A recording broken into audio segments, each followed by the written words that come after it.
6.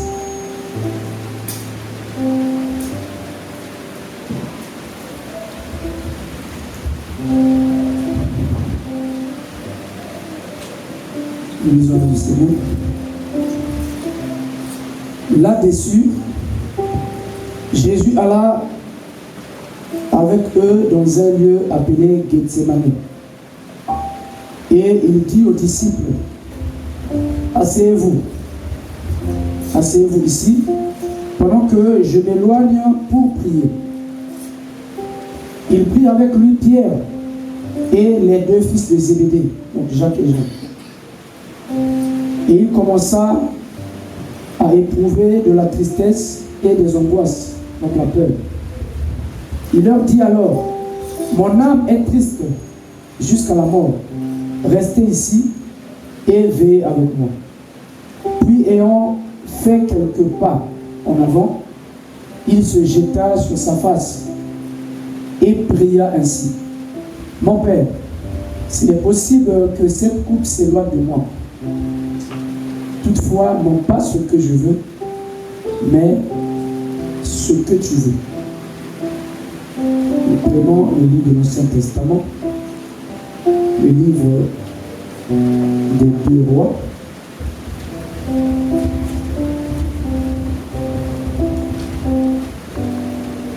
Deux rois chapitre 1.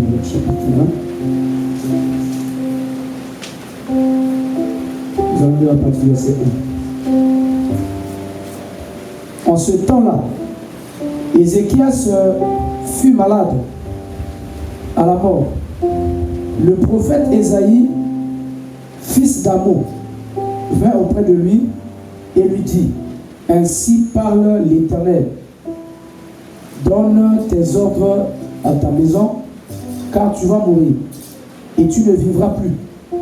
Ézéchias tourna son visage contre le mur et fit cette prière à l'Éternel. Ô Éternel, souviens-toi que j'ai marché devant toi, que j'ai marché devant ta face avec fidélité et intégrité de cœur, et que j'ai fait ce qui est bien à tes yeux. Et Ézéchias répondit d'abondantes larmes. Ésaïe qui était sorti n'était pas encore dans la cour du milieu, lorsque la parole de l'Éternel lui fut adressée en ces termes. Retourne et dis à Ézéchias, chef de mon peuple, ainsi parle l'Éternel, le Dieu de David, ton père. J'ai entendu ta prière, j'ai vu tes larmes. Voici, je te guérirai. Le 3e jour, tu monteras à la maison de l'Éternel. J'ajouterai à tes jours 15 années. Je te délivrerai, toi et cette ville, de la main du roi d'Assyrie. Je protégerai cette ville à cause de moi et à cause de David, mon serviteur. Ésaïe dit, prenez une masse de figues. Donc prenez une masse de figues, on l'a pris et on l'appliqua sur l'ulcère et Ézéchias guérit. Que Dieu bénisse sur la lecture de sa parole. Je vous prie de vous asseoir.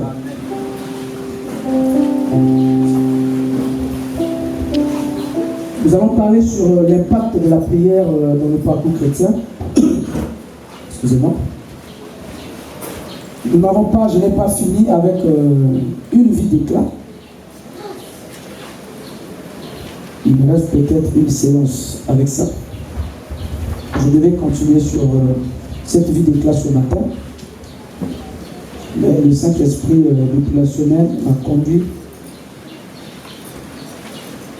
autrement. Mais vous allez remarquer que c'est juste la suite de la vie d'impact que nous avons commencé à écouter depuis quelque temps. Donc, l'impact de la prière ici vient en appui. Ça vient soutenir la vie d'éclat que nous avons commencé de voir. Donc, si nous n'avons pas cette vie d'impact de la prière, alors la vie d'éclat aura ou encore aurait du mal à opérer et à se manifester. Amen. Il faudrait qu'il y ait cet impact. Dans la semaine, j'ai intitulé ça l'impact personnel. Il faut qu'il y ait l'impact personnel, il faut qu'il y ait l'impact de la vie de prière, afin que la vie d'éclat que nous avons vue pendant 2 ou 3 séances, que cette vie d'impact-là trouve sa manifestation dans la vie de chacun. Alléluia. Amen.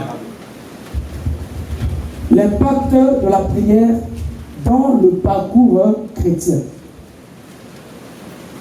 Il s'agit là du parcours d'un chrétien ou encore du parcours d'un croyant. Parce que croyant et chrétien, ce n'est pas la même chose.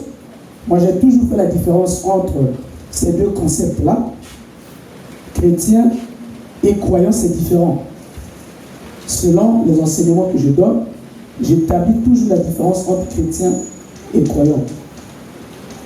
Donc là-bas, on peut mettre croyant au lieu de mettre chrétien. Chrétien et croyant, c'est deux choses différentes. Et croyant. Le chrétien, c'est celui qui a l'esprit de Christ en lui. C'est celui qui a l'esprit, avec grand E, l'esprit de Christ, parce que le chrétien vient du nom Christ. C'est celui qui a l'esprit de Christ en lui. C'est celui-là qu'on appelle chrétien. Mais ce n'est pas forcément la même chose avec croyant. Le croyant ici, un chrétien, c'est aussi un croyant. Est-ce que l'église est là? Amen. Un chrétien, c'est un croyant. Mais il y a quand même une différence entre les deux. Un croyant, c'est celui qui croit. C'est celui qui croit. Bon, ici, on est dans le cadre du christianisme, c'est celui qui croit en Jésus ou en Christ. C'est celui qui croit en Jésus-Christ. Pas seulement en Jésus-Christ, même en d'autres dieux. Un musulman, c'est un croyant. Un bouddhiste, là, c'est un croyant. C'est celui qui croit en Jésus-Christ ou en quelque chose d'autre. On l'appelle croyant. Ou à quelque chose d'autre. C'est un croyant. Mais le chrétien, c'est celui-là, il est d'abord croyant. Tout chrétien est croyant. Tout chrétien est croyant. Mais la différence avec le chrétien, c'est que le chrétien a le Saint-Esprit en lui. Le chrétien a Christ au-dedans de lui. Et nous savons, selon l'histoire de la Bible, pour la première fois qu'on appelait les gens chrétiens, on les avait identifiés à Christ. C'était à Antioche.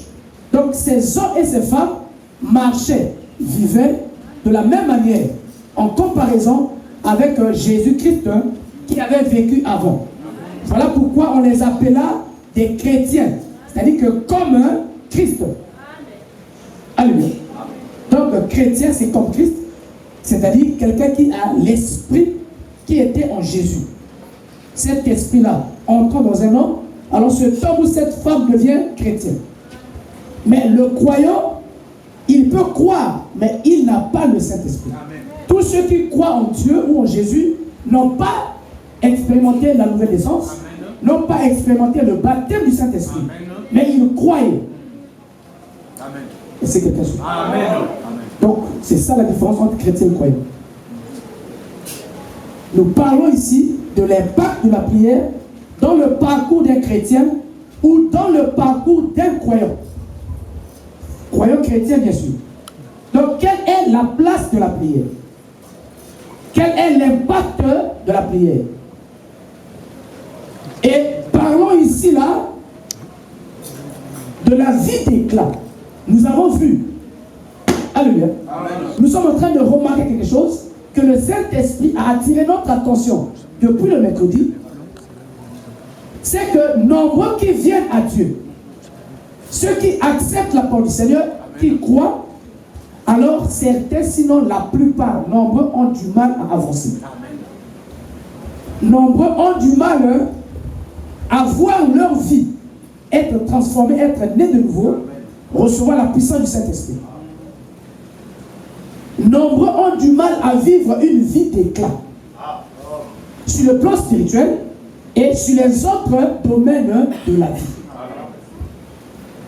Et vous allez voir, vous allez remarquer ce que je suis en train de dire avec la manière que les gens marchent dans la foi. Je ne veux prendre un exemple ailleurs. Je veux prendre un exemple ici, dans cette église. Et vous allez comprendre que l'impact de la prière, c'est ce qui conditionne la vie, ton éclat, ton succès dans la marche chrétienne. Amen. Alléluia. Amen. Le succès que tu vas avoir, la vie d'abondance que tu as, sur le plan spirituel, sur le plan physique, sur le plan financier, sur le plan matériel, dépend en grande partie de l'impact de la prière. Amen. La plupart des théories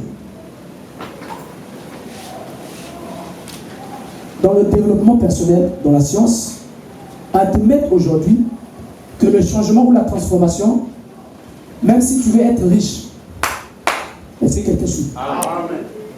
Est-ce que quelqu'un est là? Amen. Si tu veux réussir,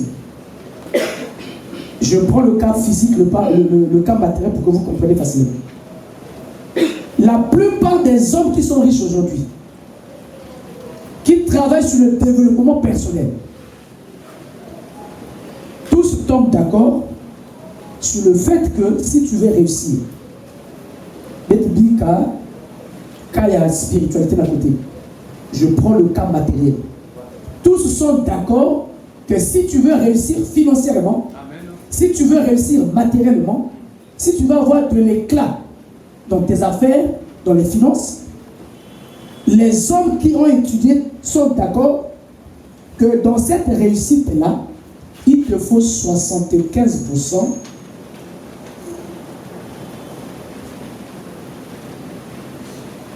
d'éléments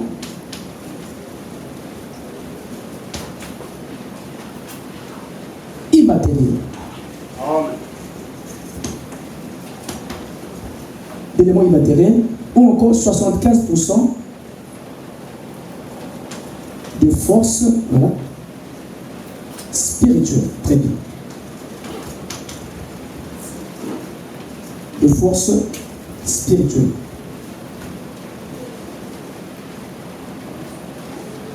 Et 25% seulement de tes compétences. C'est-à-dire de ton savoir-faire. De ton savoir-faire. Et suivre. Ça, c'est connu de tous. Ceux qui ont réussi aujourd'hui, sur le plan matériel financier, ce sont des gens qui ont eu à 75% la maîtrise de la force spirituelle. Et pourtant, il s'agit de l'argent. Et pourtant, il s'agit du matériel. Mais vous allez voir que rien ne se fait sur la terre. Absolument rien. Tu n'auras aucun succès. Si et seulement si tu ne prends pas en compte le volet spirituel. J'ai parlé du matériel parce que le matériel et l'argent, c'est ce que nous voyons. Quelqu'un qui ne fait pas attention, quelqu'un qui n'a pas une vision profonde, il va penser que la réussite financière est différente de la vie spirituelle. Amen. Voilà pourquoi j'ai pris l'élément naturel pour que vous compreniez que même ce qui est physique, même ce qui est argent, pour que tu aies du succès dans ça, il te faut 75% des forces spirituelles ou d'éléments immatériels. C'est-à-dire que si tu connais, moi je suis Joango, moi je suis Bomba économique, ça, tout ça, ça ne représente que 25%. Donc la plus grande partie, c'est l'élément esprit. C'est l'élément spirituel. Alléluia. Amen. Et comme vous avez compris, alors vous comprenez donc avec moi que si dans le matériel déjà, il faut l'élément spirituel, combien de fois dans la vie spirituelle elle-même? Combien de fois pour la conversion? Quand Donc, rien ne peut se faire, il n'y aura aucun impact si et seulement si la vie spirituelle, si et seulement si l'élément spirituel n'est pas pris en compte. Donc, la réussite, l'abondance, la victoire commence à partir du moment où l'homme commence à comprendre que ma vie spirituelle est au centre de tout. Est-ce que quelqu'un peut dire amen? Est-ce que quelqu'un comprend? Amen. La Bible dit dans les Proverbes, ou encore dans les psaumes, il dit en vain, vous vous levez tôt le matin. Tu vois, quelqu'un est en train de passer son temps en train de regretter sur sa vie, en train de se lamenter, parce que rien ne marche. Il y a un technicien qui va il va travailler, c'est toujours difficile. Tout ce qu'il fait, il se lamente. Et la Bible dit dans le Proverbe ou psaume, il dit en vain, vous vous levez tôt le matin. Vous partez chercher quoi? Le pain de l'affliction. C'est-à-dire que tu places ta force physique, tu places tous tes efforts physiques pour aller chercher le pain de l'affliction. C'est-à-dire que pour gagner quelque chose qui te met de plus en plus en difficulté. Pourquoi? C'est parce que l'homme s'élève uniquement avec le côté matériel.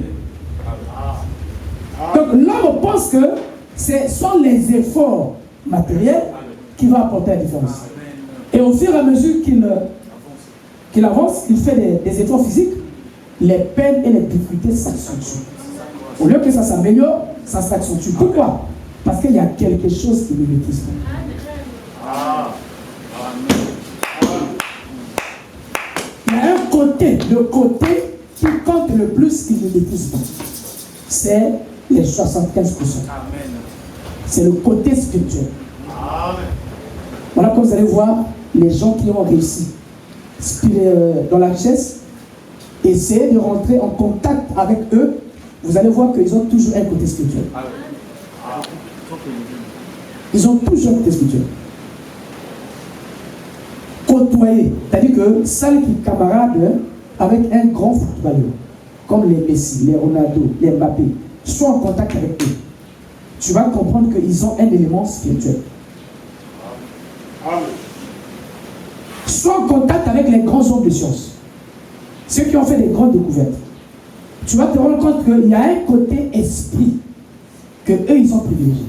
Donc il n'y a pas d'apogée, il n'y a pas d'éclat dans n'importe quel domaine si l'élément spirituel n'est pas mis en avant.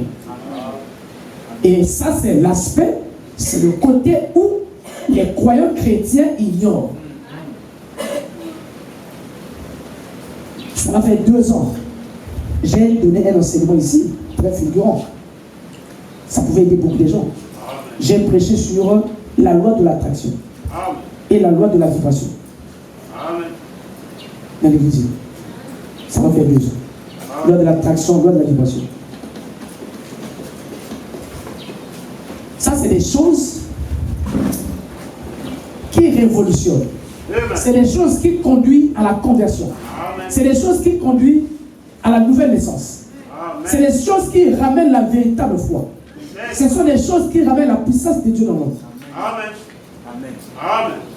Donc ça ne devait pas laisser les gens oisifs. Maintenant, qu'est-ce qui se passe? Pourquoi après, la Bible dit que mon peuple meurt faute de l'ignorance? S'il y a la pauvreté, s'il y a la maladie chronique, c'est parce qu'il y a l'ignorance. Si le diable règne en maître, c'est parce qu'il y a l'ignorance. Mais quand la révélation vient, alors l'homme sort de l'ignorance, l'homme commence, excusez-moi, à avoir la victoire sur ses adversaires. Alors pourquoi après ces révélations, pourquoi la victoire ne vient pas?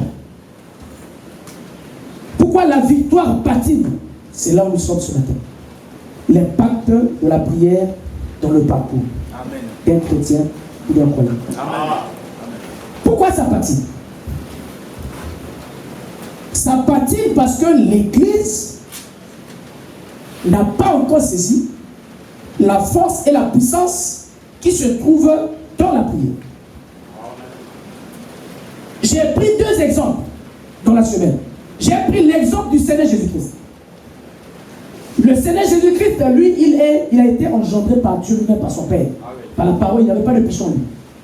Mais quand il vient, vous allez voir combien de fois, après son baptême, il s'est retiré pour aller jeûner prier. Quand le temps était arrivé pour lui d'aller mourir, la veille, la nuit là, il a pris ses disciples, se sont retirés pour aller prier.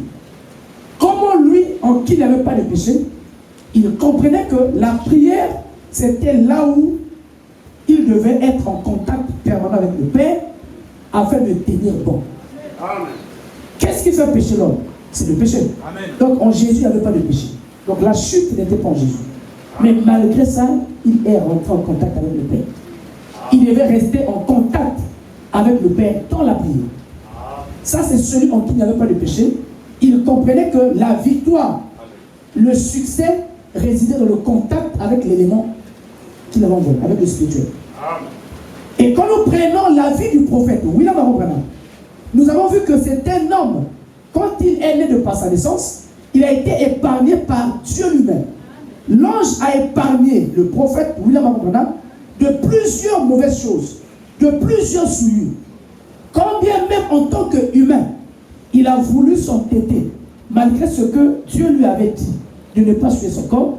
Quand il était sur le point de suer son corps, la présence du Seigneur était là, pour l'épargner, afin qu'il ne suive pas son corps.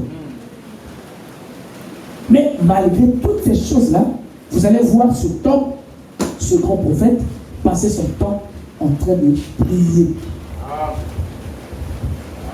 La Bible dit que les temps et les appels sont sans repentance. Ça veut dire quoi? Ça signifie que pour qu'un temps agisse, pour qu'un appel agisse, on n'a pas besoin de se repentir. Peu importe la condition, le temps agit, l'appel agit. Mais William Branham avait un temps spécifique. Alors, en tant que prophète, la manifestation de la puissance, la guérison divine et les miracles, pour lui ne dépendait pas de ses prières. Ça dépendait du don que Dieu lui avait donné. Amen. Ce don-là était déjà là. Cette présence de l'ange qui accomplissait les miracles était déjà là. Mais nous allons voir que c'était un homme qui était adonné à une vie, versé dans une vie de prière. Mais pour prier pour des malades, vous allez voir, la plupart des temps, frère Branham se retirait en train de jeûner. Mais pourquoi tu jeûnes, monsieur? Le temps est déjà là. L'ange du Seigneur avait dit, pourquoi tu jeûnes? Parce qu'il savait que la victoire, le succès dépendait du contact avec l'élément spirituel. Est-ce que quelque chose? Amen. Donc le succès dans tous ces états, la conversion, la croissance spirituelle, la victoire sur le péché, sur le mal, ça ne dépend pas de ce que tu confesses. Tu peux confesser, tout le monde confesse, même le diable confesse. Mais ça dépend de la puissance, de ta capacité de rentrer en contact avec le surnaturel. Amen. Amen. Et la prière est le moyen par excellence. C'est-à-dire que parmi les moyens les plus favorables, où nous rentrons en contact avec Dieu. Ce n'est pas la prière. La prière nous fait rentrer directement en contact avec le Seigneur.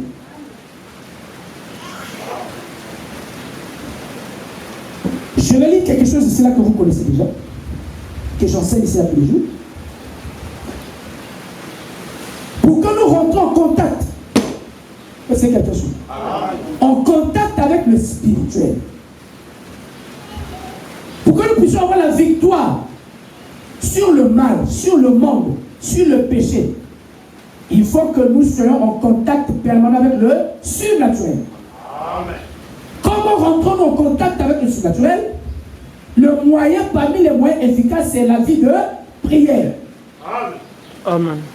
Si tu n'as pas une vie personnelle, une vie intense de prière, ne t'attends à rien. Est-ce que vous êtes là-dedans? S'il n'y a pas de vie de prière intense, et parmi les 4 piliers que j'ai montrés ici, dans la vie d'éclat, il y avait 4 piliers. C'est quelque chose. Amen. C'est quelqu'un. Amen. Nous avons 4 piliers qui nous amène vers une vie d'éclat, tant sur le plan spirituel, physique ou financier. 4 piliers. Et parmi les 4 piliers, le premier pilier que j'avais mis là-bas, c'est quoi? La prière. Il faut faire des prières par l'esprit et par la foi. Amen. Prière en esprit et par la foi. Donc vous comprenez que le problème, ce n'est pas prier. Les musulmans prient. Le point, ce n'est pas se mettre à genoux pour prononcer parole. Non. Il faut que ça soit une prière. Il faut que tu fasses des prières en esprit et par la foi. Et quand tu fais des prières en esprit, ça signifie quoi? William Baron Branham dit, il dit que nous rentrons en contact avec Dieu, pas avec les 5 sens du corps. Nous rentrons en contact avec Dieu, avec l'unique sens que Dieu nous a donné, qui est le 6e sens. Et ce 6e sens-là, il dit que c'est la foi. Donc quand le moment de prier arrive, c'est un moment solennel, c'est un moment spécial, où les éléments de la chair ne doivent plus être sollicités.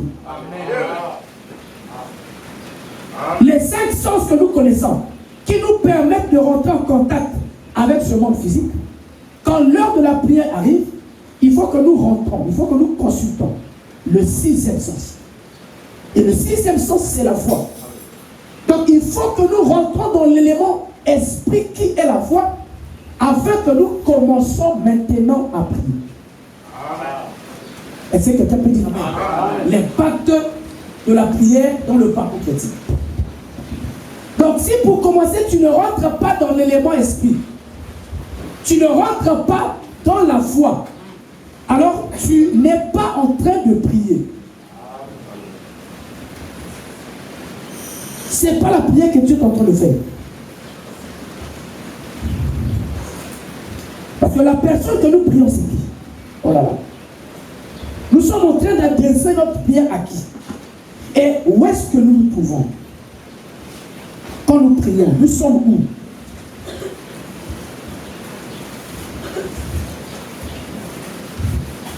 L'impact de la prière. Nous sommes en train de prier, on est où quand on prie?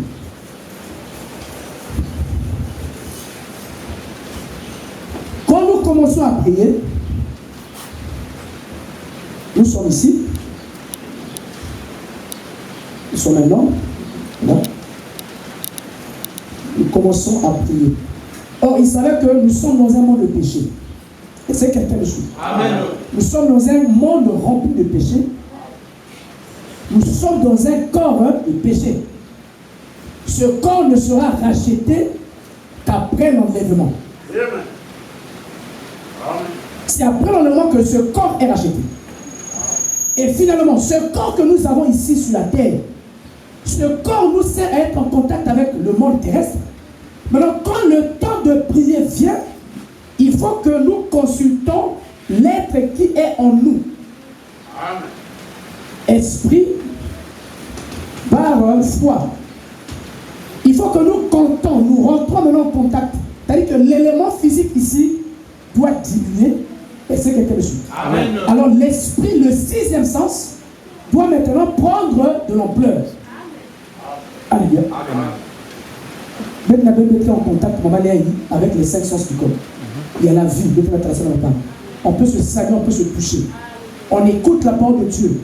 Avec la sens. On peut goûter, ce sont les sens. Donc pour le contact physique, il faut ça. Maintenant, pour la prière, il faut obligatoirement la foi qui est esprit. Et la foi qui est esprit ici, ça me fait rentrer dans d'autres dimensions. Mais quand je rentre déjà dans d'autres dimensions, même quand je suis en esprit, si j'enlevais la foi, je rentre en esprit, parce que tout homme peut rentrer en esprit. Même un non-chrétien peut rentrer en esprit.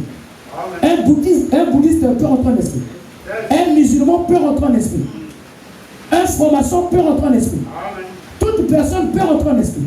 Mais quand on rentre en esprit, alors il faut que tu rentres en esprit en utilisant quoi? En utilisant la foi. Est-ce que quelqu'un comprend? Il faut qu'en esprit, quand tu rentres, tu utilises ta foi. Et quand tu rentres en esprit, alors tu rentres déjà en contact avec d'autres puissances. Et d'autres D'autres puissances entourent le monde, entourent l'homme. Et c'est quelque chose. Maintenant, quand tu es en esprit, alors la chair baisse, ton esprit prend de l'assonance. En ce moment, tu rentres maintenant en contact avec les esprits qui sont tout autour de toi et partout dans le monde. Maintenant, quand tu es chrétien, quand tu rentres ton esprit, c'est par la foi que tu rentres ton esprit. Alors toi, tu vas être en contact avec Christ, avec le Saint-Esprit, pas avec les démons. Tu vas être en contact avec le Saint-Esprit, tu vas être en contact avec l'armée céleste, avec les anges. Et c'est en ce net moment que tu commences à faire les prières. Or, quand tu rentres ton esprit et par la foi, même quand nous commençons à prier, et c'est quelqu'un de sûr. Même quand nous commençons à prier, alors les esprits qui sont dans les atmosphères, ces esprits-là sont des esprits méchants. Ces esprits ont la possibilité, la capacité de nuire à nos prières. Ont la capacité de faire barrage à nos prières. Ma propre vie peut faire barrage à mes prières. Alléluia. Si je n'ai pas une bonne vie, si je n'ai pas une véritable foi, déjà à partir de moi-même, avant même que les esprits dans les atmosphères interviennent, à mon propre niveau, déjà il y a problème. Mais si à mon niveau il n'y a pas de problème, alors au niveau des autres atmosphères, des autres domaines, les mauvais esprits, les esprits sont là. Il faut que ma prière ait la possibilité, la capacité de percer, de traverser tous ces murs et que je me retrouve dans la présence du Seigneur. Alléluia. Il faut que je me retrouve dans la présence du Seigneur. Et en tant que chrétien, en tant que fils de Dieu, c'est quand je me retrouve dans la présence du Seigneur, ce n'est qu'en ce net moment-là, alors que je peux parler de prière. Et je comprends par là que cette prière, qu'est-ce que cela signifie? La prière, c'est l'arme. C'est l'arme la plus efficace que Dieu nous a donnée. Si les chrétiens que nous sommes, si nous comprenons, si nous croyons à la puissance de la prière,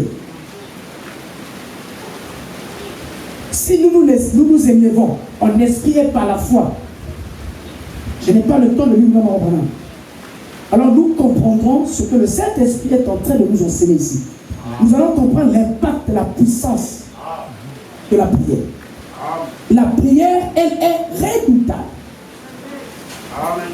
Une prière de foi est redoutable. Vous avez l'histoire d'Ézéchias que nous avons lue. Ézéchias, Dieu a envoyé le prophète vers lui pour lui dire que tu vas mourir. Ézéchias s'est levé en esprit et par la foi. Ézéchias a fait combien de temps? Quand le prophète Ésaïe est venu, il lui a donné le message. Le prophète a dit que tu vas mourir, tu ne vas plus vivre. Juste le temps que le prophète tourne son dos pour partir, Ézéchias s'est mis à genoux. Il s'est jeté sous ses pieds, il a commencé à prier. Cela a pris combien de temps? La Bible dit que le prophète n'avait pas encore quitté la cour royale. Amen. C'est-à-dire qu'il était encore dans la concession du palais royal. Pendant qu'il sortait, comme c'était un palais royal et tout, il était encore là. Ézéchias, après avoir reçu le message de Dieu, tombe sous ses pieds. Alors il se met à prier. Et quand il se met à prier, aussitôt, Dieu des cieux l'exauce. Amen. Quand le Seigneur l'exauce, à l'instant T, le Seigneur va encore donner un autre message à son prophète. Il dit, repars, dire à mon fils qu'il ne va pas mourir. J'ai entendu sa prière. Amen. J'ai entendu sa prière. Cela a pris combien de temps? Simplement parce que Ézéchias s'est levé en esprit et par la foi. Vous allez voir la prière d'Ézéchias. Qu'est-ce qu'il a dit à Dieu quand il a commencé à prier? Il a rappelé à Dieu sa relation avec le Seigneur. Il dit, Seigneur, j'aime marcher avec toi en toute intégrité. Alléluia. Et quand il rentre, alors le Seigneur exauce à sa prière. Vous allez voir que Dieu qui est fidèle à sa propre parole, on pouvait dire que Dieu s'est passé pour un menteur. prophète vient, le prophète déclare, quand tu déclares quelque chose de la part du Seigneur, quelques temps après, tu reviens pour dire le contraire. Donc Dieu qui dit quelque chose, mais la foi est capable de changer même la volonté de Dieu. Amen. Notre foi, notre prière de foi est capable de changer la volonté même de Dieu. Alléluia. Josué a changé la volonté de Dieu. Dieu avait déjà dit d'arrêter. Il a donné des ordres au soleil. Il dit tu te lèveras, tu te coucheras tous les jours. Mais quand Josué s'est senti en difficulté, alors Josué a regardé vers le Seigneur. Amen. Il est rentré en lui-même, il est rentré en esprit, et par la foi, Josué a commandé. Donc il a remis en cause l'ordre que l'Éternel avait établi. L'Éternel avait établi que le soleil ne devait jamais s'arrêter. Mais Josué est mortel. Josué est humain. Par sa foi, il a remis en cause l'ordre divin. Et le soleil avait finalement devant lui deux ordres. Est-ce que quelqu'un peut dire amen? Donc le soleil avait l'ordre de l'Éternel, le Dieu de toute la création. Et le soleil avait l'ordre d'un mortel. Il avait l'ordre de Josué. Mais nous voyons que le soleil connaissant son créateur. Donc le soleil a obéi à l'ordre d'un mortel. Amen. Josué a dit, oh ma parole. Il dit, arrête-toi. Amen. Mais comment quelqu'un qui a reçu un ordre suprême va s'arrêter devant un ordre d'un mortel? C'est ça la puissance de la foi. Amen. C'est ça la puissance de la prière faite en esprit.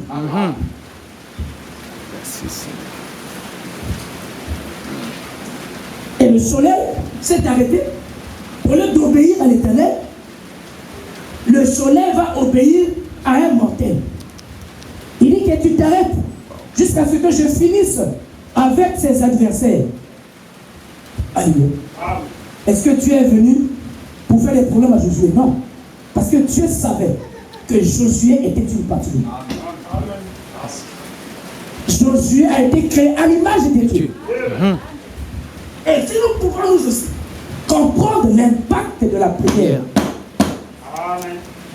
Et la prière, on ne fait pas, quand on s'engage dans une vie de prière, le comble des croyants, c'est que le croyant prie quotidiennement quand il a un problème. La vie de prière, ce n'est pas une vie conditionnée. Amen. La vie de prière, c'est comme notre vie, nous mangeons tous les jours. Amen. Même si j'ai beaucoup mangé aujourd'hui, alléluia, ne t'en fais pas, 8 heures après, 24 heures après, c'est comme si tu n'avais jamais mangé. Il faut encore continuer à manger. Amen. Donc quand on commence la prière, une vie de prière, la vie de prière ne s'arrête jamais. Amen. Et nous avons beaucoup d'échecs parmi nous. Nous n'avons pas d'éclat, nous n'avons pas de succès. Pourquoi?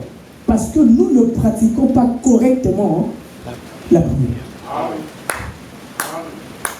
Donc nous sommes des croyants aujourd'hui, nous sommes des chrétiens particuliers qui ne connaissons pas le pouvoir, la puissance que Dieu nous a donné dans la prière.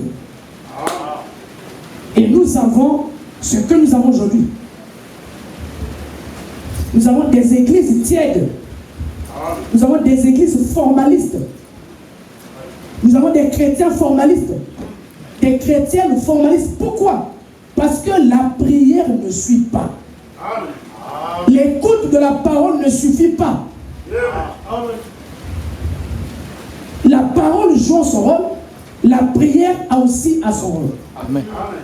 Et le vendredi, je parlais de la RDC, qui est un grand pays d'Afrique. La RDC, c'est le deuxième pays en termes de superficie en Afrique, après l'Algérie. La RDC, c'est 20 fois le Rwanda. Est-ce que quelqu'un est là? Amen. RDC égale à 20 fois, sinon plus de 20 fois le Rwanda. Donc le Rwanda, c'est un petit truc devant la RDC. Province qui a commencé à RDC qui a envahi Rwanda Niosto. Mais vous allez voir que, qu'est-ce qui se passe? Le Rwanda qui est tout petit, la RDC qui est grand, comme le Rwanda a la puissance. Le Rwanda a le feu. Le Rwanda met en déroute, en difficulté la grande RDC. Donc ça signifie que ce n'est pas la taille qui compte. Amen. Ce ne sont pas les paroles qui comptent. Amen. Ce qui compte, c'est la puissance que tu as. Quel est l'impact que tu as? La puissance que tu as, c'est quoi? Allez-y lire les histoires, vous allez comprendre. La Chine, qui est le deuxième pays le plus vaste au monde après la Russie, la Chine a été dominée pendant longtemps par le Japon. Oui. C'est incroyable. Vraiment. La Chine, grande Chine là. Japon, comme moi, Amen. Les Japonais ont dominé pendant longtemps la Chine. Donc vous comprenez qu'on peut prononcer les paroles. Si nous n'avons pas le feu, si on n'a pas la puissance, on va être réduit à zéro. Et vous voyez la RDC, le Rwanda prend le dessus parce que le Rwanda a un armement, a des armes plus puissantes que les armes de RDC. Et la prière pour nous, c'est le feu. La prière, c'est le feu que Dieu nous donne. Donc si nous n'utilisons pas le feu, alors il y a d'autres choses qui viendront nous imposer. Même si nous sommes grands, nous sommes fils de Dieu. En tant que fils de Dieu, nous sommes dans une position de grandeur. Fils de Dieu que nous sommes grands. Alléluia. Mais cette grandeur ne suffit, ça ne suffit pas. Tu es grand, il faut que tu aies la puissance. Tu es grand, il faut que tu aies le feu. Si tu es petit, tu as le feu, tu vas faire fuir des grandes entités. Le Rwanda est petit, le Rwanda fait trembler la RDC. Aujourd'hui, les gens font des réunions dans l'ONU parce que le petit Rwanda fait des problèmes à un grand. Pourquoi? Parce que le Rwanda le fait. Donc, un chrétien qui n'a pas la prière, ça ne ressemble absolument à rien. Amen. Il n'y a aucune victoire Amen. que tu vas arracher. Amen. Et c'est dommage dans notre milieu, nous avons rejeté. Oh là là. Nous avons relayé en second plan. Je ne sais pas dans quelle position nous avons placé la prière dans nos vies. Ce n'est même pas en deuxième position. Ce n'est même pas, je ne sais pas, en troisième position. Donc la prière, nous l'avons placée très loin. Et nous ne comprenons plus aujourd'hui que la situation que j'ai, c'est parce qu'il me manque le feu. Amen. Il me manque la prière. La réalité, la routine que je vis. Cette routine-là est due du fait que je n'ai pas le feu avec moi. Je confesse, ok. La confession est là. Je crois, j'ai même la foi. Je crois que je suis fils de Dieu. Je crois que je suis fils de Dieu. Ok, tout ça c'est bien. Mais il te manque le feu. Amen. Il te manque la puissance de l'action. La prière, c'est la puissance de l'action. La prière, c'est une arme redoutable.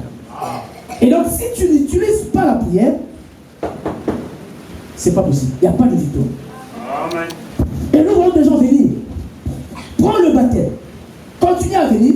Mais vous voyez que les gens rentrent dans un cycle de tiédeur qui ne dit pas son nom. Amen. Chrétiens, croyants, je parle plutôt de croyants, vous allez voir des croyants qui sont extrêmement tièdes. Vraiment.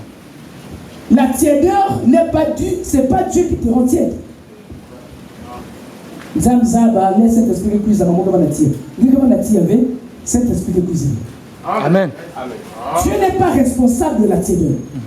Pour que nous évitons la tiédeur, il faut que nous comprenions quelle est la place que joue la prière dans ma vie. Amen. La prière représente quoi dans ma vie? C'est quand je comprends l'importance de la prière et que je commence à pratiquer la prière par l'esprit, la prière en esprit et la prière de foi, vous allez voir que les situations vont commencer à beaucoup changer. Amen. Beaucoup de choses commenceront à changer. Donc nous allons les prendre avec la conversion.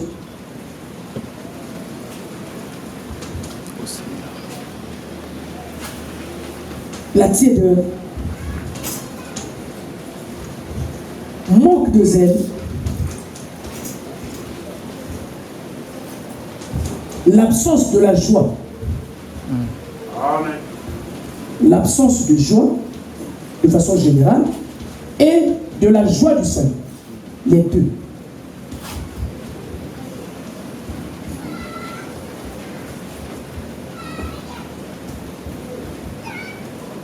fréquence ou abondance. Récurrence. Je mets abondance.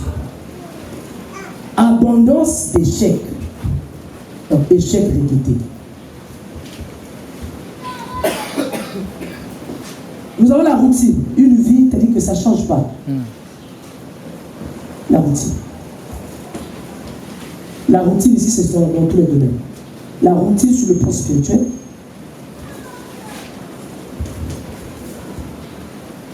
Sur le plan spirituel. La routine en ce qui concerne la santé. La routine en ce qui concerne les finances. La routine dans le matériel. Je peux continuer à citer. Donc toutes ces choses-là, nous les avons parce que la vie de prière ne suit pas notre vie. Alléluia. La prière ne suit pas. La prière de foi ne suit pas. Quand un peuple, quand une personne reçoit la parole de Dieu et que cette personne-là est justifiée, sanctifiée, et que la personne commence à pratiquer la prière, vous allez voir que la prière va amener la chaleur dans ta vie. Amen. La prière va amener la puissance. Par ta prière, il y a des choses qui ne résisteront jamais. Amen. Tu écoutes la parole, tu mènes une vie de prière intense, personnelle, il y a des choses qui ne résisteront pas. Amen. C'est vrai. Est-ce que vous croyez que nous maîtrisons tout ce qui gouverne notre vie? On ne maîtrise pas ça. Il y a des choses qui sont en nous que nous ne maîtrisons pas. Qui partent, qui nous quittent. Pourquoi? C'est parce que nous sommes dans la présence du Seigneur. Donc, dans la présence de Dieu, une vie de prière intense, il y a des choses qui quittent sans que tu ne les prononces de leur nom. Amen. Il y a des puissances des ténèbres qui tombent. Il y a des malédictions des familles qui tombent. Pourquoi? Parce que tu es dans la présence de Dieu. Il y a une forte présence du Saint-Esprit. Il y a une forte chaleur qui est là. Alors, ce qui fait que tout ce qui est contraire au Saint-Esprit ne résiste pas. Même nos besoins ici, ou encore nos sentiments, les sentiments que nous avons pour la conversion, le fait que nous restons attachés au péché, que nous restons attachés à la mondanité, alléluia, quand on commence à beaucoup prier, ces sentiments-là commencent à quitter. Amen. C'est vrai. Tu n'as pas d'effort à faire. Personnel à faire. Amen. Tu n'as pas d'effort personnel. C'est vrai. Simplement l'atmosphère dans laquelle tu te mets, Amen. ça fait que les sentiments que tu avais dans la chair, les sentiments du mal, les sentiments de péché, les sentiments de haine, de jalousie, les sentiments de mensonge, de vol, beaucoup de choses qui simplement par l'atmosphère de prière. Amen. Qui t'enveloppe. Donc nous comprenons que nous avons des problèmes de conversion, c'est parce que l'Église, les hommes ont perdu la révélation sur leur propre vie de prière. On fait maintenant des prières, ce que moi j'appelle des prières de façade. C'est-à-dire que ma prière est zoom zoom. Des prières de façade qui ne nous profitent pas à grand chose. Amen.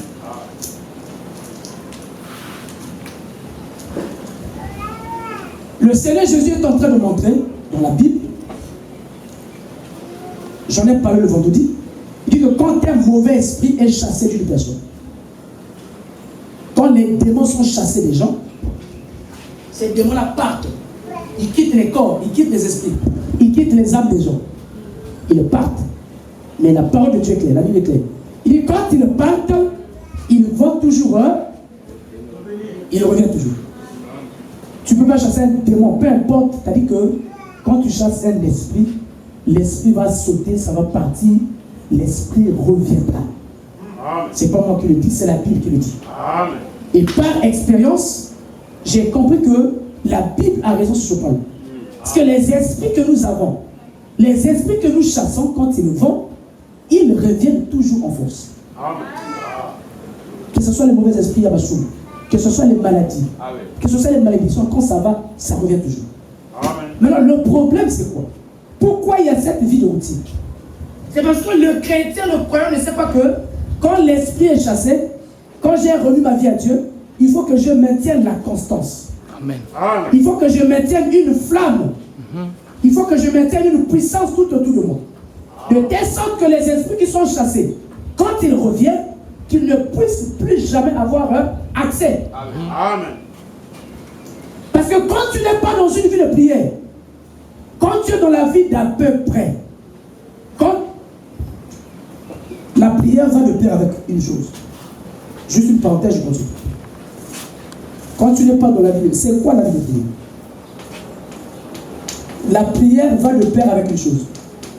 La prière va de pair avec la sanctification.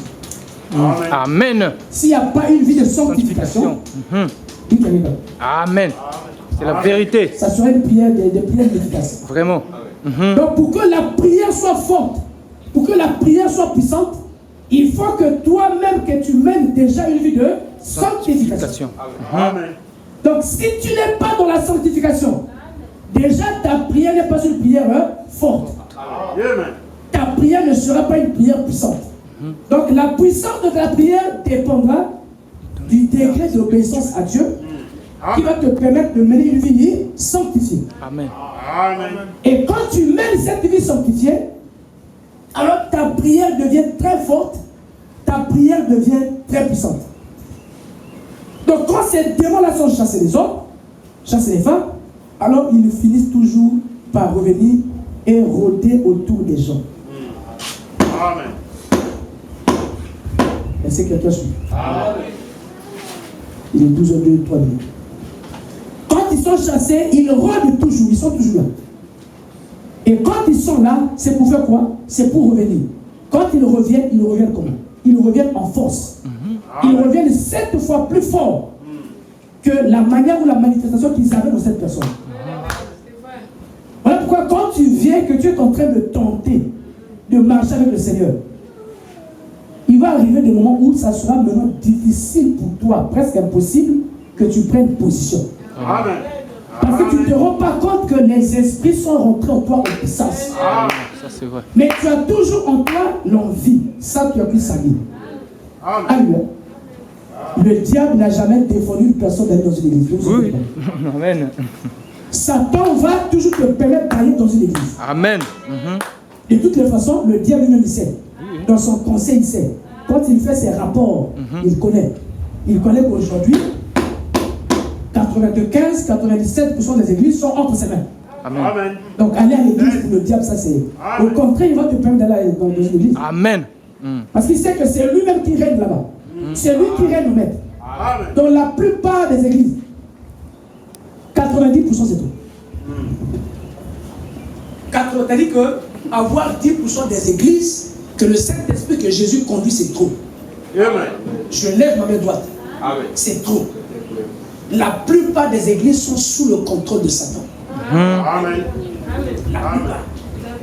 Voilà pourquoi vous voyez les gens rentrer, revenir, repartir. Même. La situation ne change pas. Amen. Le diable ne va pas les empêcher d'aller dans l'église. Vraiment. Les gens viennent, les ressortent, ils repartent. Ça ne change rien. Parce que pour Satan, le point, ce n'est pas aller dans une église. Quand tu as la chance, quand tu as la grâce, les quelques points de lumière qui restent, alléluia, là où Christ est, donc les 3% ou les 5% là qui restent, quand tu arrives là-bas, maintenant il faut que toi-même que tu t'élèves. Amen. Amen. Il faut que tu t'élèves dans ta foi. Sinon, tu auras du mal, ça ne marchera pas. Tu vas continuer à mener la même vie. Ça sera la même routine. Amen. Et c'est quelqu'un me suit. Amen.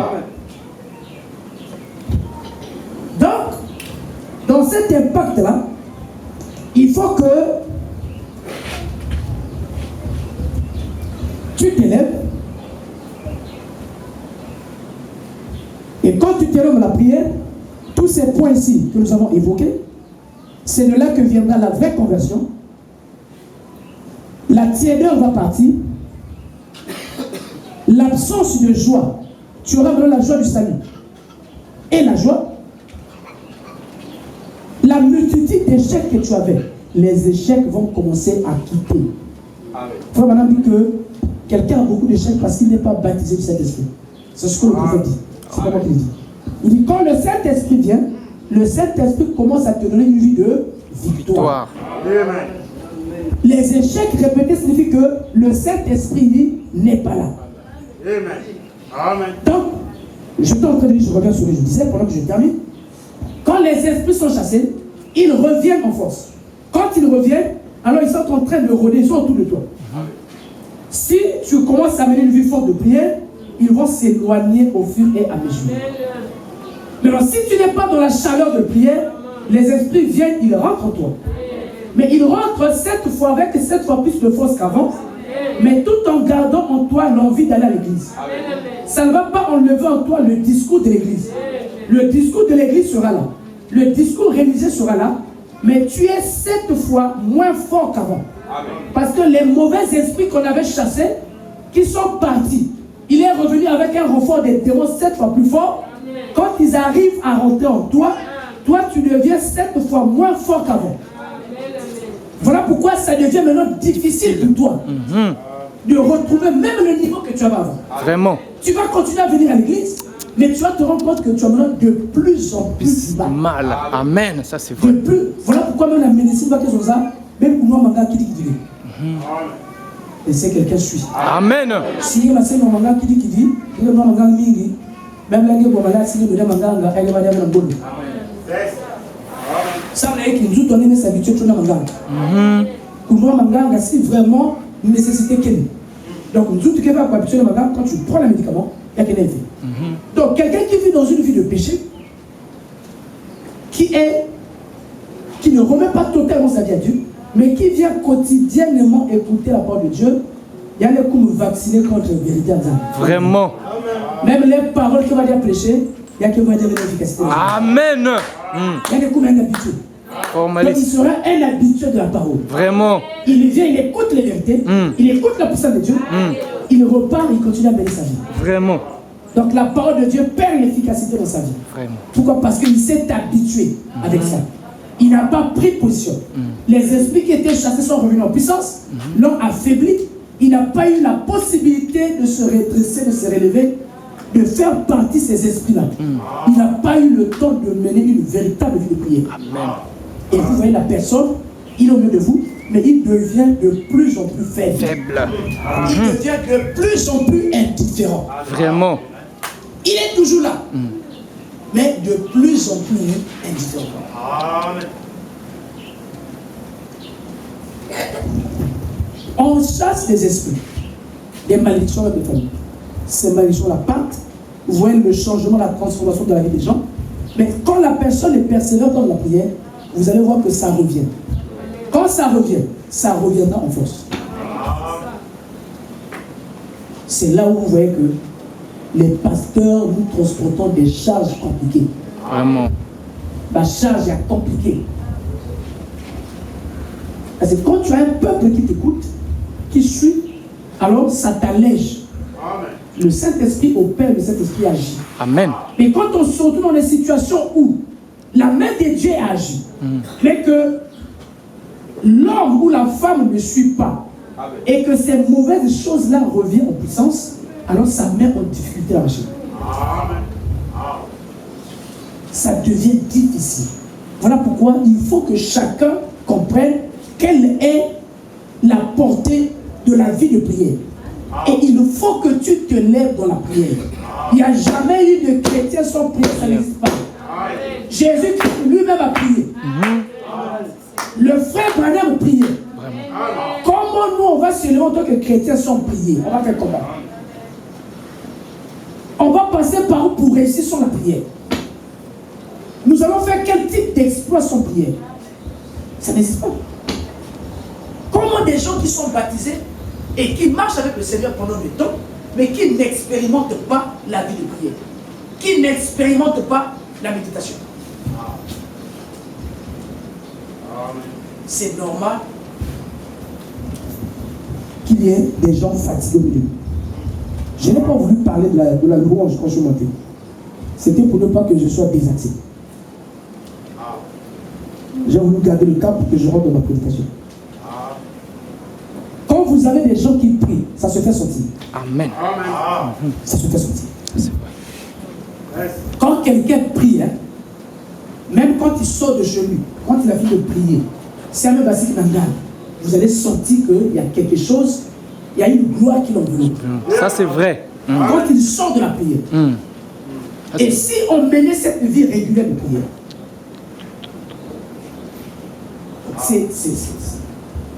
c'est les grandes bénédictions qu'on va avoir. Amen. C'est des gens remplis du Saint-Esprit. C'est des gens remplis de foi. Des gens remplis d'amour.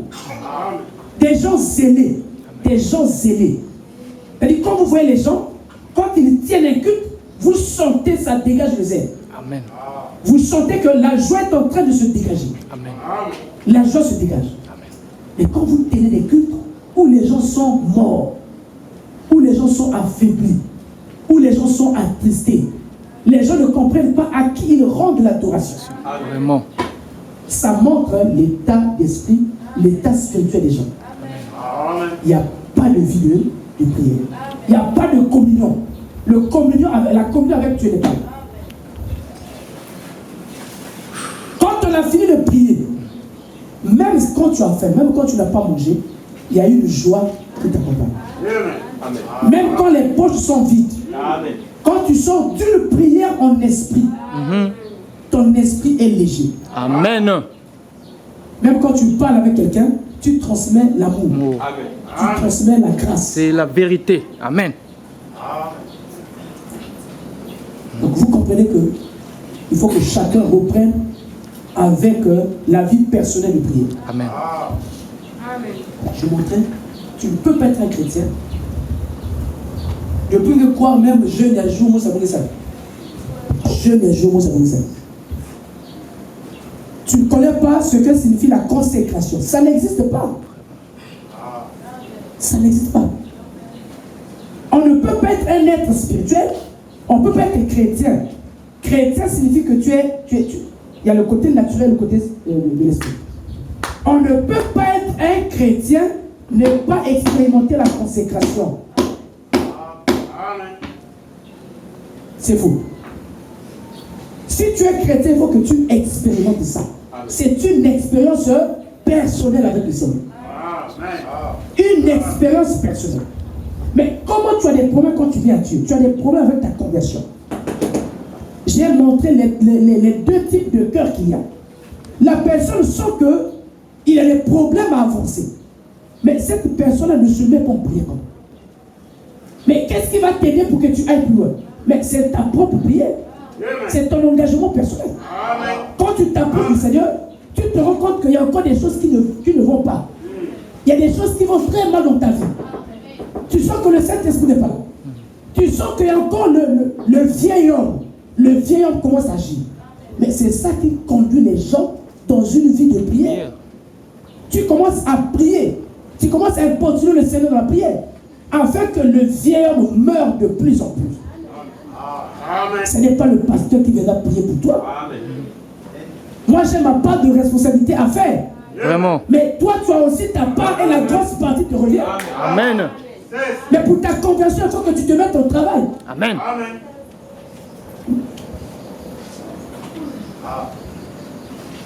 Les esprits vont, les esprits reviennent en puissance.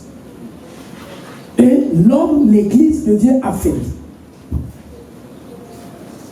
Il n'y a aucun état d'urgence. Quand on tient le culte, état d'urgence qui est. Vous savez que dimanche, la plupart des gens viennent à 11h, dimanche. Dans la semaine, mercredi, vendredi, la plupart des gens viennent après 17h30, sinon 17h45. Donc vous comprenez déjà par là. C'est-à-dire que même si tu es ça ne demande pas un niveau spirituel élevé. Quand tu viens seulement, tu observes les gens, tu vas comprendre le niveau de l'esprit, le niveau spirituel des gens. Quelle est la place qu'on donne à Dieu? Vraiment. Une église qui a 5 ans. Il y a des gens qui sont ici que j'ai baptisé quand j'ai commencé. 5 ans économiques. Venir à l'église, là, c'est un problème. Que chacun revise son expérience. L'expérience qui a une vie, je vous en prie. Ce n'est pas une bonne expérience. Et avec cette expérience-là, tu ne fais pas long feu. Je peux lever ma main droite. Tu ne fais pas long feu. Tu vas rester dans une église. Tu vas rester dans une église. Tu vas rester dans une forme de religion. Mais tu ne vas pas expérimenter la gloire de Dieu. Amen. Le Seigneur ne te fera pas confiance. Vraiment. Je lève ma main droite. S'il n'y a pas un engagement, tu vas rester tiède comme la Odyssée. Tu vas rester un religieux. Tu ne quitteras pas l'église. Ne pense pas que tu vas quitter l'église. Tu ne quitteras pas l'église. Mais tu seras un formaliste.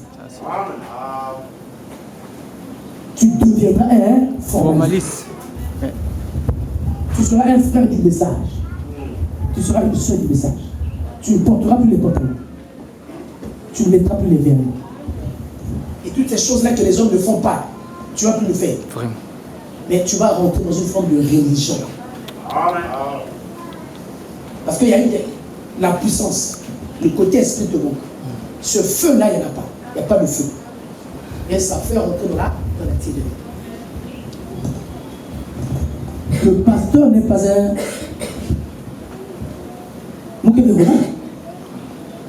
Le pasteur, ce n'est pas quelqu'un de... Je ne sais comment je vais dire. Non. Une église est composée du pasteur et des autres membres. Mais il faut que ça soit des gens qui comprennent. Il faut que ça soit des gens spirituels. Voilà. C'est ça le terme. Amen. Un berger, un pasteur, quand Dieu envoie quelqu'un, il doit placer à côté de lui des hommes et des femmes spirituelles. Des hommes et des femmes spirituelles. C'est ça qui fait avancer l'église. Mais quand vous avez des gens fatigués, spirituellement ils sont fatigués. Quand je dis fatigués, c'est-à-dire qu'ils n'ont pas l'amour, ils n'ont pas la charge de la chose de Dieu. C'est difficile. C'est vraiment difficile. Même quand on chante, si on se met à chanter, même si je laissais mon micro, vous allez voir que le digne est plus que la digne. Vraiment. Comment ça? Même seulement battre les mains là, battre les mains. Vous voyez que la condition spirituelle se reproduit dans le physique. La condition que vous êtes dans le spirituel, ça se reproduit physiquement.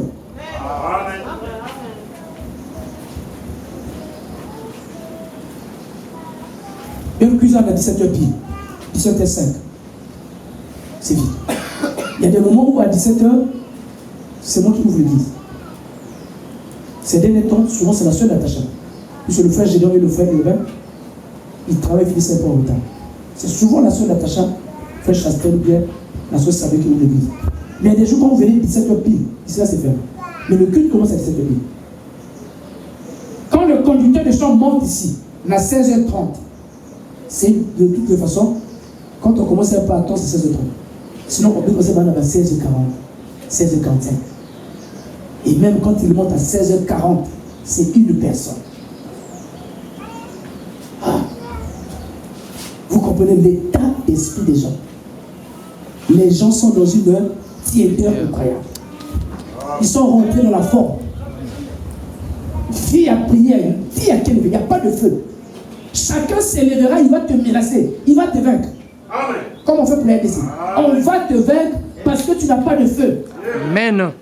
Tu es un fils de Dieu, tu es fille de Dieu, tu es grand, oui. Mais où est le feu? C'est le feu qui fait la différence. Amen. Ce n'est pas le fait que tu sois fils, fille de Dieu. Non, non.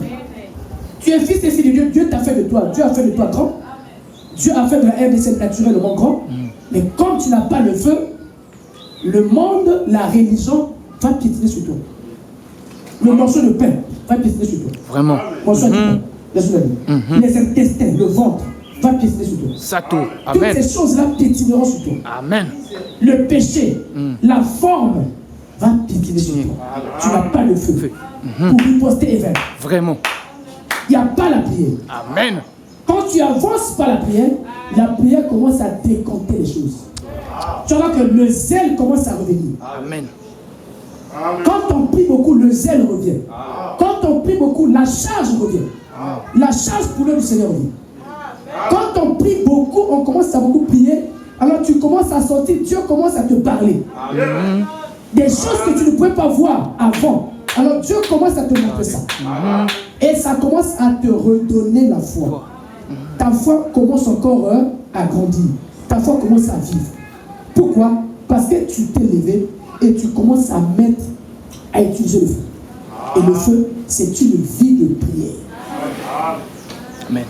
Il y a des gens qui ne travaillent pas. Il y a qui savent, il y a qui savent. Il y a des gens qui cuisinent l'église en retard. Il y a qui savent, il y a qui savent. Tu es incapable de prendre du temps pour ton, pas d'abord pour l'église, pour ton propre salut. Vraiment.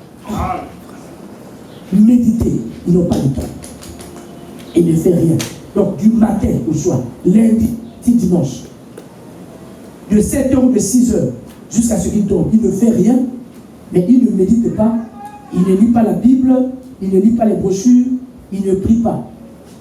Et vous allez voir que si une personne comme ça va marcher comme ça de janvier jusqu'en décembre. Et quand il arrive au milieu de l'année, vers les mars, les juin, il va se plaindre que la situation ne marche pas. La situation a changé de vie. Ah, l'église a aussi avancé. Ah, le monde est souvent compliqué. Pour manquer pour le chômage, comment manquer la syllabe. Mais est-ce que ta manière de marcher, ça va changer comme ça? Le rythme que tu mets là, ce rythme-là, ça va changer comme ça. Mais ça ne va rien changer. Laisse le Congo tranquille. Même au Vietnam ou bien au Burundi, là où les gens souffrent beaucoup, ceux qui ont la faim trouvent du pain à manger, comme le Faucon. Ça ne changera rien. Si tu mènes cette vie-là, ça va rien changer. Et je montrais à l'église le vendredi, nous quand on a cru, Bethany nous là. Parce que notre église, du pasteur Moana Mossédou, c'était une église de feu. Donc le feu nous a formés dans la prière, dans les consécrations. C'est comme ça que nous avons été formés. Mais même pour aller prier, il fallait aller soudoyer le pasteur. C'est-à-dire qu'il fallait quelqu'un de bourdillard. Donc nous on partait voir le pasteur. Non, on attend le pasteur aussi. Tu vas gêner pendant 3 jours. Il faut que tu ailles voir le pasteur. Et pourtant, tu vas là-bas pour souffrir. Mais le pasteur ne voulait pas que tout le monde aille. C'était les gens choisis. Non, pasteur, et quand tu vois, quand on ne te prend pas, tu vas voir le pasteur pour dire, le pasteur, moi aussi je veux me consacrer. Il dit, bon, toi tu attends la prochaine fois. Et quand on dit ici, même ma Bible est simple, il est simple. Koubalka souffre 15h ou 17h. Maman, tu es là. Des gens qui ont cru, des gens qui ont le problème, quand on les appelle pour prier, simple prière, du matin jusqu'au soir, ils n'arrivent pas. C'est les mêmes personnes qui viennent. On va avancer comme. Voyez un peu comment vous chantez.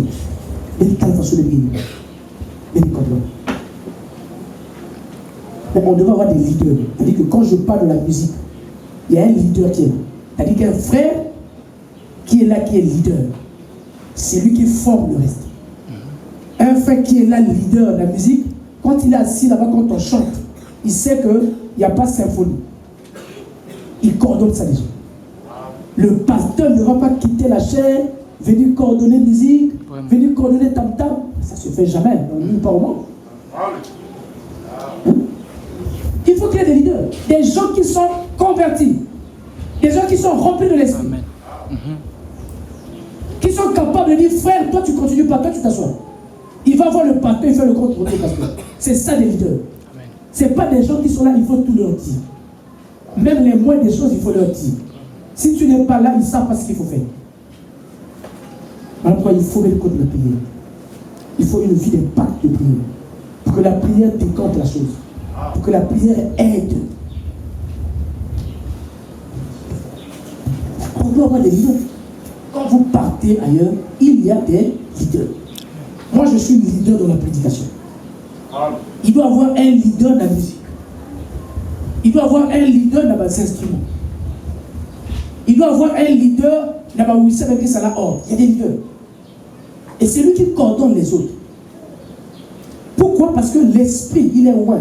L'esprit le conduit. L'esprit lui donne les talents, les aptitudes dans ce domaine-là. Si tu es huissier, le Saint-Esprit te conduit dans l'huissier. Le pasteur ne viendra pas te dire fais ceci, huissier, je suis là pendant que je prêche, je compte. Ça ne se fait jamais. C'est des gens qui sont loin, des gens qui prient. Quand le Seigneur t'a dit, tu es huissier, tu mets ça maintenant dans ta prière. Amen. Que le Seigneur t'aide, que le Seigneur te guide. Et tu vas voir que le Seigneur va commencer maintenant à t'orienter. Amen. Quand on vient, on sent qu'il y a l'ordre. Quand on vient, on sent qu'il y a ceci. C'est comme ça qu'une église marche. Et c'est comme ça que les gens sont bénis. C'est comme ça que les gens avancent. Amen. Quand on est dans le groupe, il y a l'intercession. Il y a des leaders qui sont là. Le leader de l'intercession, c'est le pasteur. Mais le pasteur peut confier la responsabilité à quelqu'un. Et cette personne-là conduit et rencontre le pasteur. Ou encore, c'est le pasteur lui-même qui conduit ça. Donc, partout, il y a des leaders. Ce n'est pas si le pasteur qui est levé, tout est défacé. Comme le pasteur n'est pas là, même ceux qui sont venus pour la prière là, ils sont découragés. Vous savez pourquoi les autres jours, le pasteur qui est là. Il y a des gens qui sont là. Et c'est comme ça que le Saint-Esprit travaille dans un groupe. Amen. Même quand le pasteur n'est pas là, on sait qu'il y a un peuple qui est là. Il y a des gens qui sont vivants là-bas. Il y a des gens qui mettent leurs genoux à terre. Il y a des gens qui sont forts. Et tout ça, ça vient par une vie de prière. Si prière t'est élevée, bien aimé, ça sera toujours difficile. Alors le Saint-Esprit nous exhorte tous. Dieu nous appelle tous, chacun de nous, à comprendre que pour que nos vies soient impactées, il faut que nous menons la vie de prière. La prière a plusieurs formes. Il y a la prière de méditation, de consécration. Tu peux être appelé à jeûner. Si Jésus a jeûné, ça ne veut pas dire que toi et moi, on ne va pas jeûner. Nous sommes appelés à jeûner. Quand le Saint-Esprit nous le conduit. Et quand nous-mêmes nous sommes conduits, on doit jeûner. C'est des expériences que chacun doit avoir dans sa vie chrétienne. Amen. Tu ne peux pas être chrétien, tu as fait 1 année, 3 ans, 5 ans, tu n'as jamais expérimenté le jeûne. Ton expérience là n'est pas bonne. Elle n'est pas fausse, mais elle n'est pas bonne. Ce n'est pas une bonne expérience. Parce qu'il y a des cas où tu seras obligé, toi-même, face à face, vis-à-vis du cas que tu as, tu seras obligé de tout laisser pour te retirer devant le Seigneur. Dans la prière. Et c'est ça la vie chrétienne. On ne se convertit pas de jour au lendemain comme ça. Mais s'il y a quelque chose qui est... On ne va pas comparer la guérison divine avec la conversion. La conversion, c'est quelque chose de très difficile. Pour qu'une âme se convertisse, pour qu'une âme quitte la vie du monde, la vie du péché, pour qu'une âme quitte la religion, c'est difficile. Et pour arriver à la conversion, il faut que cette personne-là soit ancrée. Je dis bien ancrée dans la prière. Combien de fois tu pries pour ta propre vie? Il y a des mauvaises choses qui t'accompagnent. Mais tu ne prends pas le temps, mais tu viens à Dieu, tu sens qu'il y a l'air, ça ne va pas. Il y a même des esprits mauvais qui se manifestent. Il y a l'influence de la famille qui est là. Quand tu vois ta vie, tu vois la vie de ta famille, il y a quelque chose qui ne va pas. Mais toi, tu as cru ça fait des années. Mais tu fais quoi? Et tu es là, les bras croisés, tu fais. Tu viens tous les jours, tu rentres, tu ressors. Tu rentres, tu ressors. Quand tu pries, tu fais 5 minutes, 10 minutes, tu ressors. Non. Quand il y a ça ne va pas, tu dois t'arrêter. Et tu prends la chose au ciel.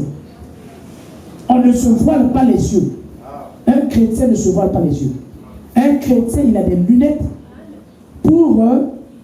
il a des jumelles pour regarder qu'est-ce qui ne va pas dans ma vie. C'est comme ça que nous avons évolué. C'est comme ça que le Seigneur nous a appelés.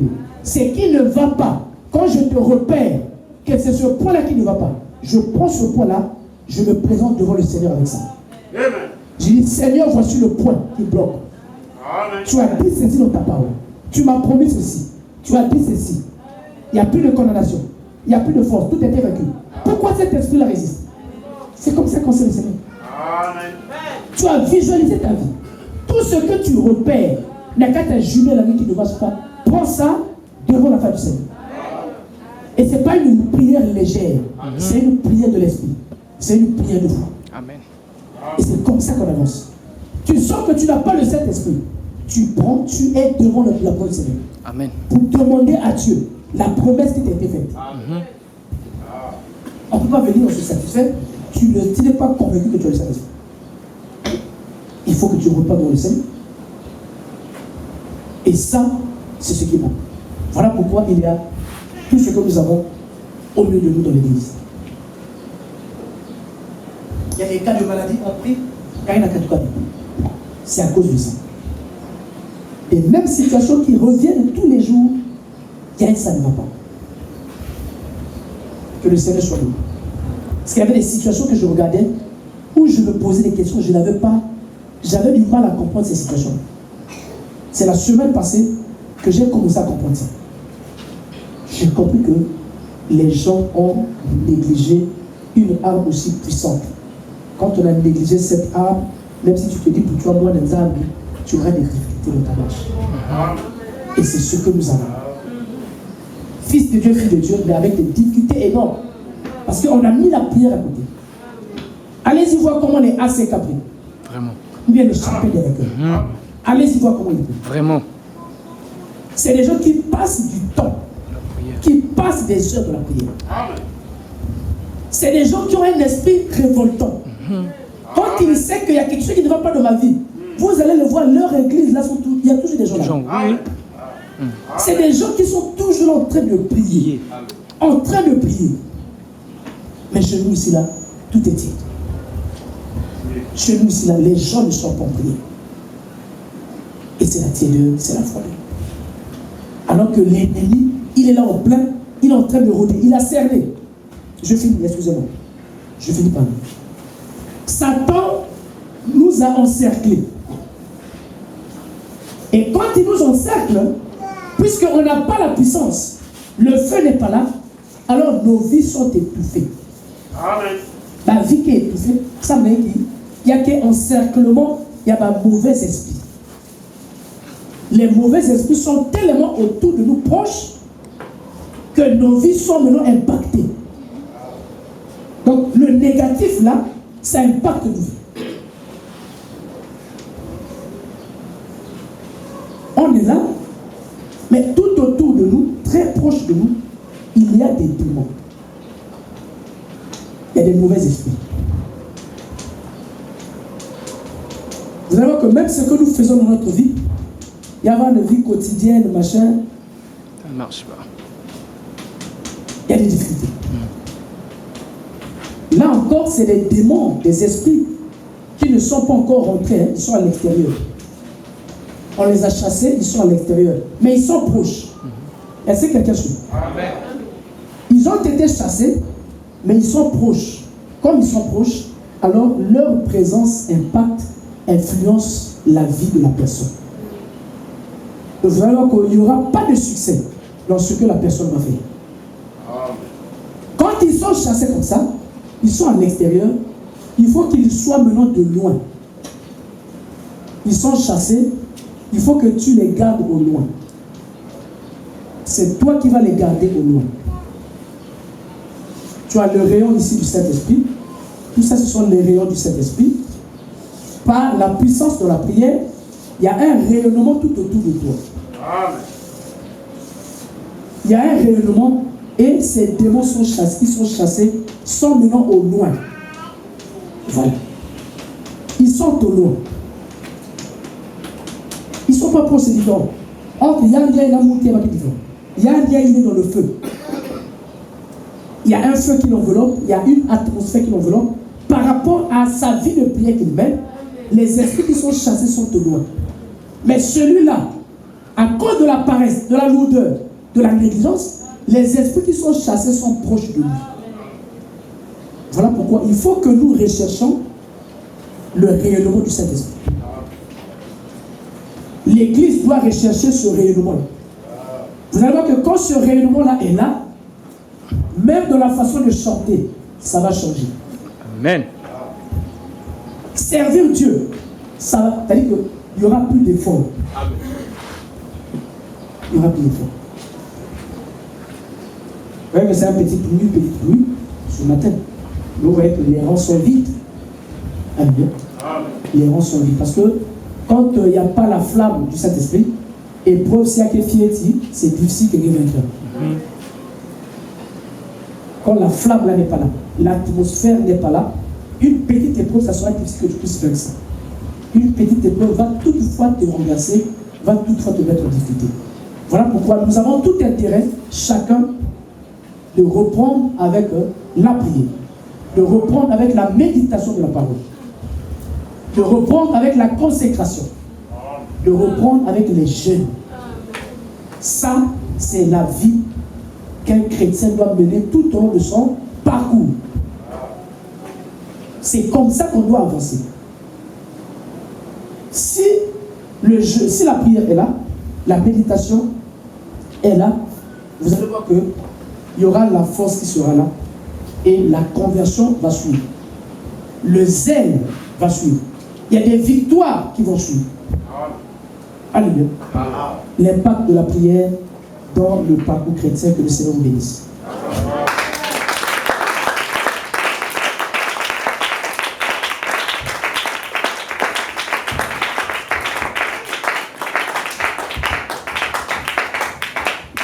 Merci Jésus.